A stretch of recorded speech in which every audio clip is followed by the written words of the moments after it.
ನಮಸ್ಕಾರ ರೀಪ.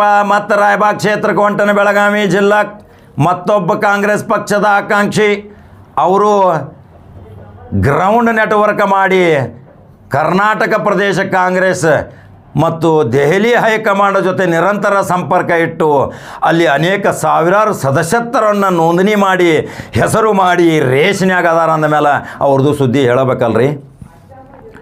ಪ್ರಮುಖ ಆಕಾಂಕ್ಷಿ ಈ ಹಿಂದೆ ಇವರಿಗೆ ಬಿ ಫಾರ್ಮ್ 5 ನಿಮಿಷನಾಗ ತಪ್ಪಿದ್ದು ಆವಾಗನ ಶಾಸಕ ಆಗ್ತಿದ್ರು.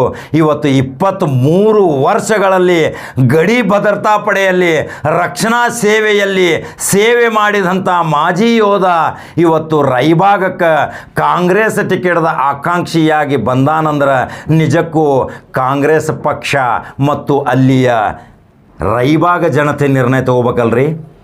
ಆ ವ್ಯಕ್ತಿದ ಸ್ಟೋರಿ ಹೇಳಬೇಕಲ್ಲ. ಈ ವ್ಯಕ್ತಿ ಹೆಸರು ಅಣ್ಣಾ ಸಾಹೇಬ್ ಹಂಚಿನಮನಿ. 23 ವರ್ಷ ಗಡಿ ಕಾದಾರ. ಭಾರತ ದೇಶವನ್ನು ರಕ್ಷಣೆ ಮಾಡುವ ಸಲುವಾಗಿ, ಸೈನಿಕರ ಎದುರಾಳಿಗಳ ಸಲುವಾಗಿ ರಾತ್ರಿ ಹಗಲು ಹೋರಾಟ ಮಾಡಿ ಈ ಮಾಜಿ ಸೈನಿಕ ಈಗ ಅಲ್ಲಿ ರಾಯಬಾಗಕ್ಕೆ ಲಗ್ಗೆ ಹಾಕ್ಯಾನಂದ್ರೆ ಇನ್ನು ಟಿಕೆಟ್ ಇನ್ನು ಬಿ ಫಾರ್ಮ್ ಕೊಡ್ಬೇಕನ್ನೋದು KPCC ಕಾರ್ಯಾಧ್ಯಕ್ಷ ಸತೀಶ್ ಜಾರಕಿಹೊಳಿ ಮತ್ತು ಮುನಿಯಪ್ಪ, ಮಲ್ಲಿಕಾರ್ಜುನ ಖರ್ಗೆ ಮತ್ತು ಆಂಜನೇಯ, ಹನುಮಂತಯ್ಯ, ಚಂದ್ರಪ್ಪ, XMP, ಲಕ್ಷ್ಮೀ ಹೆಬ್ಬಾಳ್ಕರ್, ಪ್ರಕಾಶ್ ಹುಕ್ಕೇರಿ ಸಂಪೂರ್ಣ ಜವಾಬ್ದಾರಿ ಐತ್ರಿ ಅವ್ರದ್ದು. ಯಾಕಂದ್ರೆ 4 ಸಲ ಇವರು ಪ್ರತಿಸ್ಪರ್ಧಿ ಕಾಂಪಿಟೇಷನ್ ಮಾಡಿದ್ರು. 2 ಸಲ ಬಿ ಫಾರ್ಮ್ ತಪ್ಪೈತಿ ಮತ್ತು ನಿಮಗೆ ಮುಂದಿನ ಸಲ ಕೊಡ್ತೇವೆ ಅಂದರು, ಆವಾಗೂ ಕೊಡಲಿಲ್ಲ. ಸರ್ಕಾರ ಬಂದರೂ ಸಹಿತ ಯಾವುದು MLC ಯಾವುದು ನಿಗಮ ಮಂಡಳಿ ಮಾಡಲಿಲ್ಲ. ಆದರೂ ಸಹಿತ ಕಳೆದ 20 ವರ್ಷಗಳಿಂದ ಸಕ್ರಿಯ ಕಾಂಗ್ರೆಸ್ ಪಕ್ಷದ ಕಾರ್ಯಕರ್ತನಾಗಿ, ಪ್ರದೇಶ ಕಾಂಗ್ರೆಸ್ ಸೆಕ್ರೆಟರಿಯಾಗಿ, KPCC ಮೆಂಬರ್ ಆಗಿ, DCC ಮೆಂಬರ್ ಆಗಿ ಅನೇಕ ಸಾಮಾಜಿಕ ಚಟುವಟಿಕೆಗಳನ್ನ ಮಾಡಿ, ಕರೋನಾದಲ್ಲಿ ನೋಡ್ರಿ ಸಂಪರ್ಕ ಕಚೇರಿಗಳನ್ನ ತಯಾರು ಮಾಡಿ ಜನರ ಜೊತೆ ಒಡನಾಟಿ ಸಂಪರ್ಕ ಇಟ್ಕೊಂಡು ರಾಯಬಾಗ ಕ್ಷೇತ್ರದಲ್ಲಿ ಪ್ರತಿ ಮನೆ ಮಗನಾಗಿ ಕೆಲಸ ಮಾಡುತ್ತಿರುವ ಅಣ್ಣಾ ಸಾಹೇಬ್ ಹಂಚಿನಮನಿಗೆ ಏನು ಟಿಕೆಟ್ ಕೊಟ್ಟರೆ ಆರಿಸಿ ಬರೋದು ಗ್ಯಾರಂಟಿ ಅನ್ನೋದು ರಾಯಬಾಗ ಮತದಾರ ಕ್ಷೇತ್ರದವ್ರು ಹೇಳಬೇಕಲ್ರಿ. ರಾಯಬಾಗ ಮತದಾರರು ಯಾವಾಗಲೂ ನಿರ್ಣಯ ತಗೊಳ್ಳುವಾಗ ಭಾಳ ಶಾಣ್ಯದಿಂದ ಭಾಳ ತಲೆ ಓಡಿಸಿ ನಿರ್ಣಯ ತಗೋತೀರಿ. ಯಾಕಂದ್ರೆ ಸತತ 3 ಬಾರಿ ಅಲ್ಲಿ ನೀವು ಹ್ಯಾಟ್ರಿಕ್ ಶಾಸಕನನ್ನು ಮಾಡಿ ಹೆಮ್ಮೆ ಪಟ್ಕೊಂಡ್ರಿ. ಆ ಶಾಸಕರು ಏನು ಅಲ್ಲಿ ಅಭಿವೃದ್ಧಿ ಮಾಡಿದರು, ಯಾವ ಅಭಿವೃದ್ಧಿ ಮಾಡಿದಾರ, ಇನ್ನೂ ಅಭಿವೃದ್ಧಿ ಏನೇನು ಮಾಡ್ತಾನಂತ ಹೇಳ್ಯಾರ, ಆ ಥರದ್ದು ಎಲ್ಲ ಗಣಿತ ಲೆಕ್ಕ ನಿಮ್ಮ ಕಡೆ ಇರ್ತೈತಲ್ರಿ. ಬದಲಾವಣೆ ಮಾಡೋರು ನೀವು, ಮುಂದುವರ್ಸೋರು ನೀವು. ಅಲ್ಲಿ ಆಕಾಂಕ್ಷಿಗಳು ಭಾಳ ಅದಾರ ರೀ. ಆದ್ರೆ ರಾಯಬಾಗ ಜನತೆ ಯಾವಾಗಲೂ ನಿರ್ಣಯ ತಗೊಳ್ಳುವಾಗ ಮಾತ್ರ ಕಟ ಹಚ್ಚಿ ಯೋಗ್ಯ ಗಣಿತ ಲೆಕ್ಕ ಹಾಕಿ ಯೋಗ್ಯ ನಿರ್ಣಯ ತಗೋತೀರಿ. ಯಾಕಂದ್ರೆ ಭಾಳ ಶಾನ್ಯಾರ ಪುಣ್ಯವಂತರದಿರಿ ನೀವು. ಅಲ್ಲಿ ಈಗ ಅಣ್ಣಾ ಸಾಹೇಬ್ ಹಂಚಿನಮನಿ, ನಾನು ಮಾಜಿ ಯೋಧ 23 ವರ್ಷ ಒಳಗೆ ಗಡಿ ಭದ್ರತಾ ಪಡೆಯಲ್ಲಿ ಅನೇಕ ದೇಶದ ಸೇವೆ ಮಾಡಿ ಬಂದೇನೆ. ನನ್ನ ಹತ್ರ ಅದೇ ಸರ್ಟಿಫಿಕೇಟ್ ಐತಿ. ರಾಯಬಾಗ ಅಭಿವೃದ್ಧಿ ಮಾಡಬೇಕು, ರಾಯಬಾಗ ಯಾವ ರೀತಿ ಅಭಿವೃದ್ಧಿ ಮಾಡಬೇಕು, ಅಲ್ಲಿ ಎಷ್ಟೋ ಕಾರ್ಖಾನೆಗಳು ಇಲ್ಲ, ಬಡ ನಿರುದ್ಯೋಗಿಗಳದಾರ, ನಮ್ಮ ಜಿಲ್ಲೆಯಿಂದ ಮತ್ತೊಂದು ಜಿಲ್ಲೆಗೆ ಹೋಗಬಾರ್ದಂತಾರ ಅಣ್ಣಾ ಸಾಹೇಬ್ ಹಂಚಿನಮನಿ.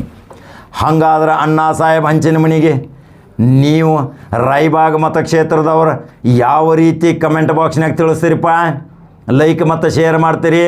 ಅಣ್ಣಾ ಸಾಹೇಬ್ ಹಂಚಿನಮನಿದ ಕಿರು ಪರಿಚಯ ಹೇಳೀನಿ. ಅನೇಕ ಸಂಘ ಸಂಸ್ಥೆಗಳ ಜೊತೆ ನಿಕಟ ಸಂಪರ್ಕ ಇಟ್ಕೊಂಡು ಅನೇಕ ಸಂಘ ಸಂಸ್ಥೆಗಳನ್ನ ನಿರ್ಮಾಣ ಮಾಡಿ, ಅನೇಕ ಬ್ಯಾಂಕ್ ಕೋಆಪರೇಟಿವ್ ಸಂಸ್ಥೆಗಳನ್ನು ತೊಡಗಿ ಬಡಬಗ್ಗರಿಗೆ ಸಾಲ ಸೌಲಭ್ಯಗಳನ್ನು ನೀಡಿ, ಅನೇಕರಿಗೆ ಒಂದು ಸಬಲೀಕರಣ ಮತ್ತು ಸ್ವಾವಲಂಬನ ಜೀವನ ಬದುಕು ಕೊಟ್ಟಂಥ ಮಹಿಳೆಯರಿಗೂ ಸಹಿತ ಅನೇಕ ಯೋಜನೆಗಳನ್ನು ಜಾರಿ ಮಾಡಿ ತನ್ನದೇ ಆದಂಥ ಫೌಂಡರ್ ಆಫ್ ನೇಷನ್ ಅಂದಂತೆ ತಾನೇ ಸ್ಥಾಪನೆ ಮಾಡಿದಂಥ ಸಂಘ ಸಂಸ್ಥೆಗಳಿಂದ ರಾಯಬಾಗದಲ್ಲಿ ಒಂದು ಬೆಳಕಿಗೆ ಬಂದಂಥ ಅಣ್ಣಾ ಸಾಹೇಬ್ ಹಂಚಿನಮನಿ ಮಾಜಿ ಯೋಧನಿಗೆ ನೀವು 2023ರಾಗ ಶಾಸಕ ಮಾಡ್ತೀರಿ. ಶಾಸಕ ಮಾಡ್ತೇನನ್ನವ್ರ ನಮ್ಮ ಕಮೆಂಟ್ ಬಾಕ್ಸ್ನಾಗ ನಿಮ್ಮ ಅನಿಸಿಕೆ ತಿಳಿಸಿರಿ.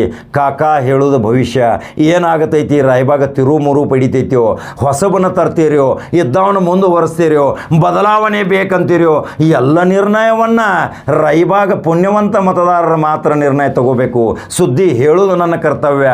ಆಕಾಂಕ್ಷಿಗಳನ್ನ ಪರಿಚಯ ಮಾಡಿಸೋದು, ಅವ್ರು ಏನು ಸಾಮಾಜಿಕ ಚಟುವಟಿಕೆ ಮಾಡ್ಯಾರ, ಅವರಲ್ಲಿ ಯಾರು ಶ್ರೇಷ್ಠರು, ಯಾರು ಒಳ್ಳೆಯವರು, ನಮಗೆ ನಮಗೆ ಸ್ಪಂದನೆ ಮಾಡ್ತಾರೆ, ನಮ್ಮ ಕೂಗಿಗೆ ಬಂದು ನಮ್ಮ ಕೂಗನ್ನು ಕೇಳಿ ನಮಗೆ ಸಾರ್ವಜನಿಕ ಸೌಲಭ್ಯವನ್ನು ಸರ್ಕಾರದಿಂದ ಮತ್ತು ಸ್ವಂತ ತಾವು ನಿರ್ಮಾಣ ಮಾಡಿ ತೋರಿಸ್ತಾರೆ ಅನ್ನೋದು, ಅಂಥ ವ್ಯಕ್ತಿನ ನಾವು ಆರಿಸಿ ಕಳಿಸ್ತೇವೆ ಅನ್ನೋದು ನಿರ್ಣಯ ನಿಮ್ಮದಿದ್ದಾಗ ನಿಮ್ಮ ಅನಿಸಿಕೆ ನನಗೆ ತಿಳಿಸಿದರೆ ಗೊತ್ತಾಕೈತಿ. ಅಣ್ಣಾ ಸಾಹೇಬ್ ಹಂಚಿನಮನಿ ನೋಡ್ರಿ BA ಪದವೀಧರ, ಅನೇಕ ಸಂಘ ಸಂಸ್ಥೆಗಳಲ್ಲಿ director MP Nadagouda junior technical college, founder member Revanasiddeshwar rural development social welfare society, founder president Karnataka ಮಾದಿಗರ urban cooperative credit society, ex service man, business man, agriculture ಮತ್ತು ಸೋಷಿಯಲ್ ಸರ್ವಿಸ್. ಇವರು 15/12/66ರಲ್ಲಿ ಸಣ್ಣ ವಯಸ್ಸೈತಿ. ಇನ್ನೂ ಇವು ವಯಸ್ಸಿದ್ದಾಗ KPCC ಸೆಕ್ರೆಟರಿ ಆಗ್ಯಾರ, KPCC SC ಕನ್ವೀನರ್ ಸ್ಟೇಟ್ ಆಗ್ಯಾರ, ex DCC rural SC chairman ಆಗ್ಯಾರ, ಡಿಸ್ಟಿಕ್ ಕಮಿಟಿ ಮೆಂಬರು ಆಗ್ಯಾರ. ಅನೇಕ ಹುದ್ದೆಗಳನ್ನ ಅಲಂಕಾರ ಮಾಡ್ಯಾರ್ರಿ. ಪಕ್ಷಕ್ಕೆ ದುಡ್ದಾರ, ಕ್ಷೇತ್ರದ ಜನತೆ ಸಲುವಾಗಿ ಭಾಳ ಕಾಳಜಿ ಇಟ್ಕೊಂಡಾರ. ಹಾಗಾದ್ರೆ ಅಣ್ಣಾ ಸಾಹೇಬ್ ಹಂಚಿನಮನಿಯವರಿಗೆ ನೀವು ಯಾವ ರೀತಿ ಸ್ಪಂದನೆ ಮಾಡ್ತೀರಿ? ಅವರನ್ನು ಬರುವ 2023ರಾಗ ವಿಧಾನಸಭೆ ಕಳಿಸ್ತೀರಿ? ಹಾಗಾದ್ರೆ ನನಗೂ ತಿಳಿಸ್ರಿ. ಮತ್ತೊಂದು ಸುದ್ದಿ, ಮತ್ತೊಮ್ಮೆ ಸುದ್ದಿ ಹೇಳ್ತೀನಿ. ಮತ್ತೆ ಬೇರೆ ಸುದ್ದಿ ಹೋಗಿ ಬರಲಿಪ್ಪ. ನಮಸ್ಕಾರ.